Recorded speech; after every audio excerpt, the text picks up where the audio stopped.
adzam itu tidak ada mediasi untuk menjaga rangka ibadah, standarisasi apa? Ibadah. Mulane kula nu matur nuwun sanget kalian NU, kalian Muhammadiyah, kalian Nahdlatul Wathon. Pokoknya yang mayoritas. Cuma kalau Nahdlatul Wathon di sini tidak mayoritas. Kalau di NTB kan apa? Mayoritas.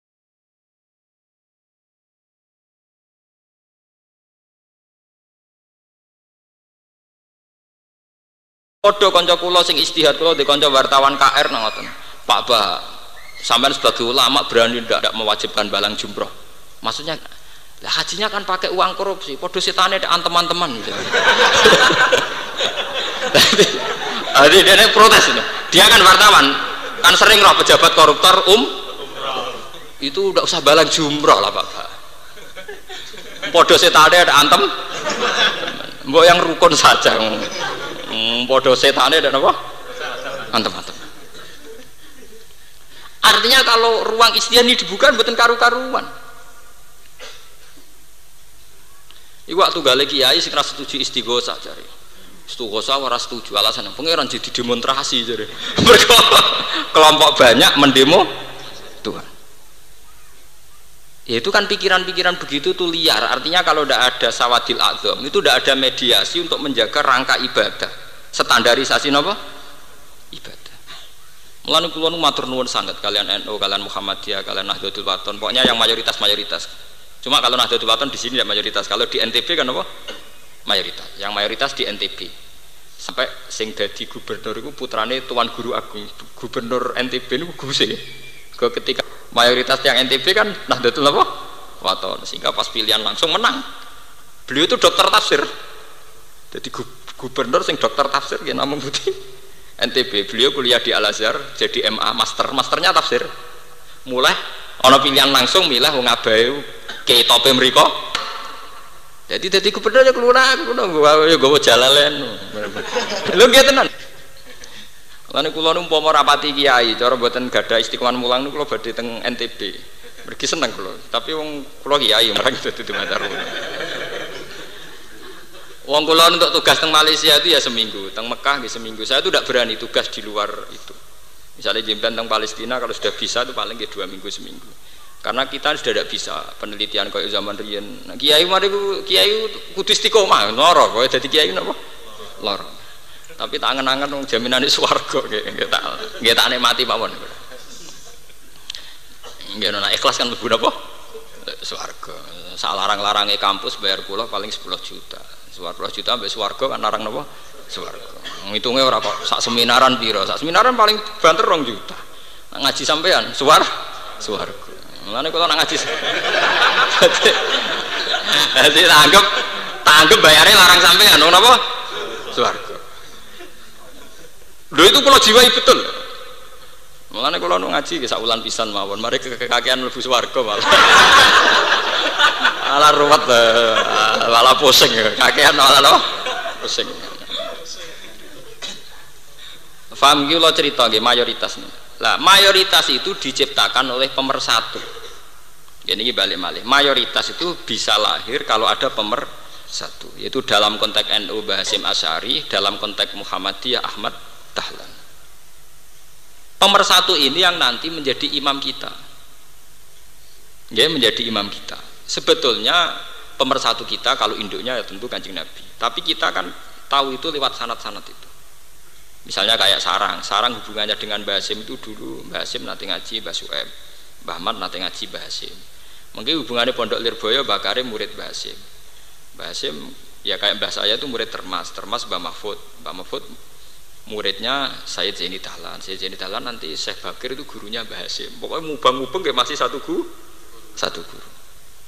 Kados Pak Hamka itu putrane Haji Rasul itu muridnya Mbah Khotib Minangkabau. Mbah Khotib Minangkabau itu guru-gurunya kita sama sanad kula sanad jenengan gedok sinten Mbah Khotib napa Syekh Khotib napa Minangkabau. Termasuk Syekh Arsad Mudi Banjar yang di Kalimantan. Sehingga ada standarisasi. Ini pentingnya kelompok besar ini ada standarisasi. Jadi ibadah kan kayak senam tuh, jadi butuh dirijen tuh, butuh apa instruktur. Kalau tidak ada instruktur, lah nak tujuannya seman ben sehat, lah apa mau ngono-ngono tok, jumping malah cepat sehat. Kalau tidak ada instruktur, orang akan membuat ijtihad Misalnya tujuannya senam gini itu tarik nafas, kalau gini supaya mengeluarkan keringat. Jadi sing bedik, nak ngono kesuwen. Nganggo model pencak silat, jumping luwih cepet misalnya. Paham ya? Tapi dengan adanya instruktur maka ada standar. Begitu juga ibadah. Ibadah itu harus ada instruktur, yaitu imam sholat, supaya caranya nak sholat dewean kan itu sing utange akeh sujudnya suwi ra barbar. Paham ya? Enggak sing lagi seneng sholatnya cepet ora karuan. Nah, nanti kan nggak ada standar. Sebab itu dibutuhkan sholat sunat ben orang bisa mengekspresikan hak masing-masing. Jadi kowe sholat tahajud oleh sujud cek suwi cek ngadekem napa? Suwi udah ada standarnya karena pribadi. Tapi kalau masal harus ngikuti napa? Standar. Wong kula nu nak sholat tahajud itu jarang kula sendakem. Makanya nak ulama-ulama dulu itu janggal dengan sendakem. Selain kau ongkang nyeben juga gak jelas hadisnya. Gak jelas apa? Hadisnya. Lalu sampai nak teng riwayat itu fawa doa wa qabido yadahul yusra biyadihil yumna wa doa tahta sodrihi. Wah teng riwayat itu Kanjeng Nabi nyekel tangane tengen ning tangan kiwa. Wa doa tahta napa? Sodri. Pokoknya redaksine hadis.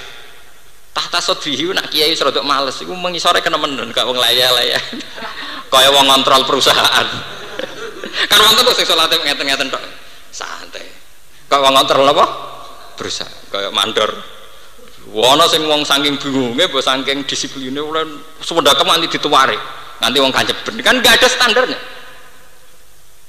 Tapi dengan adanya NU Muhammadiyah yang sholat di masjid-masjid maka standar itu kita temukan. Rata-rata nggih ngeten standar. Ya miring-miringe ngeten, pokoke ora aneh nemen. Coba kaman di Turki. Di Pakistan, sampean delok TV salat tak ngeten, koyo wong napa baris. Lah ini penting kula aturaken. Dan ini bisa ditemukan standar ini bisa terjadi karena ada pemersatu. Itu dalam konteks NU misalnya dimulai Basim Asy'ari. Basim Asy'ari dulu di Mekah itu mondoknya bareng kalian Mbah Muhaimin. Mbah Muhaimin itu adiknya Badawi Lasem. Nah, dulu ketika itu bikin Samratul Raudhah terus akhirnya jadi cikal bakal napa Nahdlatul napa Ulama. Sama gurunya Mbah Hasim dengan Mbah Ahmad Dahlan itu sama. Sehingga kemiripan-kemiripan ibadah secara umum ya sama. Kayak bentuk sholatnya sama. Nah, sampean tangkron ini berkah sekali bagi umat Islam Indonesia. Mergo sampean nek wis penelitian teng Baros, teng Kalimantan, kathah jamaah sing carane salat misalnya sampean delok jamaah nazir ning Metro TV. Salate kan apa? Waneh. Engko kelompok lain ya waneh. Apalagi kalau sampean ke Baros. Baros itu menurut segi sejarah niku muridé Sayyidina Ali. Jadi Indonesia pancen unik. Ambek Mekah numpak pesawate 9 jam 20 menit. Yang Surabaya itu 9 jam itu ewa semono sejarah itu mencatat ono Islam di Indonesia itu abad 7 itu bareng abad sahabat bahkan abad Kanjeng Nabi. Kanjeng Nabi itu menurut catatan Masehi itu sekitar 575 untuk wahyu 610 gitu. Tahun Masehi ini untuk wahyu pinten 600 pinten 10 itu kan berarti sudah abad pinten tuh 7. Lho nggih to nggih wong sakniki niku Mbah nggih taun 1430. Berarti 1400 tahun. Tahun Masehi pun tahun 2000 berarti selisih 600 tahun. Nggih to nggih tahun Hijriah samangke kan 1430 anggap aja 1400. Masehi pun pinten kalih 1000 berarti selisih pinten 600 tahun. Wae tepatnya Nabi niku lahir itu sekitar 572-an nggih. Terus untuk wahyu itu 610. Lah niku Islam sing Indonesia sing ditulis Ibnu Battuta itu ada Islam itu era sahabat. Makanya banyak yang meyakini ziarah teng pundi Mbah Panjalu Mbah sing jare syariate napa? Pundi? Si Panjalu niku kata sing meyakini murid sinten Sayyidina Ali. Lah niku nak teng Baros Syekh Yusuf iku malah diyakini menangi Nabi zaman sholat mau 3 rakaat apa patang sholatan. Jadi orang menangi sholat 5 waktu dan lah wong kono iku kedurunge sholat dinasa 5 waktu sanut bae iku. Dadi nganti saiki nak sholat iku ora 5 waktu. Piye? Dadi malah menangi Nabi. Wong ayat apa jenenge artefak sejarah sing ditulis ayat maki sedanten iku maki sing tuwek maki awal makiyah sing napa awal mboten makiyah sing dekati hijrah. Lan kula rapati nyai ini seneng, kula kan sering dijadikan narasumber pakar-pakar sejarah kula sering. Tapi kelemahan kula nu sitok angger Bapak punya waktu kapan untuk penelitian. Wah, aku kiai nanti waktu dhisik zamane Yogya di waktu iki wis napa? Nyai wis kudu tengok-tengok, soal nyai wis kudu tengok-tengok. Jadi kula nyai mboten main-main lho, berjuang tenan ngawur sampean. Dosa sampean rapati hormat asine dosa. Cuma untungnya kula rapati seneng dihormati tapi ra sida dosa. Niku masuk akal. Artinya masuk akal itu begini, kalau menurut catatan sejarah, dulu ketika Ali dengan Muawiyah perang itu kan banyak sahabat sing ora derek-derek netral, itu rata-rata minggat ke Cina. Ke Cina atau Selat Malaka terdampar dugi Aceh. Makanya era Ali Muawiyah itu terbesar, banyak migrasi napa sahabat. Makanya masjid-masjid di Cina kemarin di Qingqing itu masjidnya umurnya 1300 tahun. Itu pas periode bareng-barengnya panas-panasnya Ali mbek sinten? Muawiyah. Tapi barokah. Semolane ora ana barokah kaya wong ikhlas. Pas tukaran ae barokah. Gara-gara Ali bin Muawiyah tukaran, niku sahabat bertebaran di mana-mana. Akhirnya Islam ya ada di